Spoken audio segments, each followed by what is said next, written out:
How to put image inside the cell in Google Sheets. So in this video tutorial we are going to learn about. So guys, let's start with the video, and at the end, if you like this video, hit the like button, subscribe my channel, and don't forget comments below. So let me start with the video. Okay guys, so here we are. This is my Excel Google Sheets. So there is a one new option in Google Sheet that you can use and insert the image inside the cell. Okay, so just select that cell where you want to insert. Go to the insert here, go to under the image. You can see this option, insert the image in cell. Just click on it.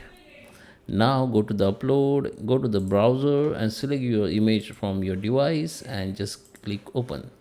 So it will be start uploading and it will be insert in few seconds. So you can see the image has been insert. Now we can decrease the size of this particular cell, and image will be locked, and it will be also increase the size with your cell. Okay, you can simply start writing on it.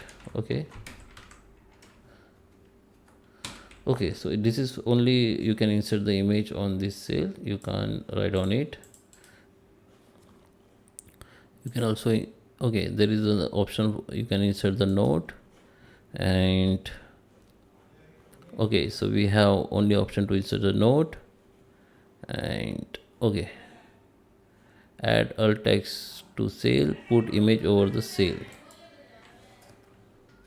Okay, so there is two options. You can put image over the cell if you want to change it, or you can add alt text to the cell. Okay, so there is a alt text option also. Okay, so I hope you like this video. Please subscribe me. Thank you for watching.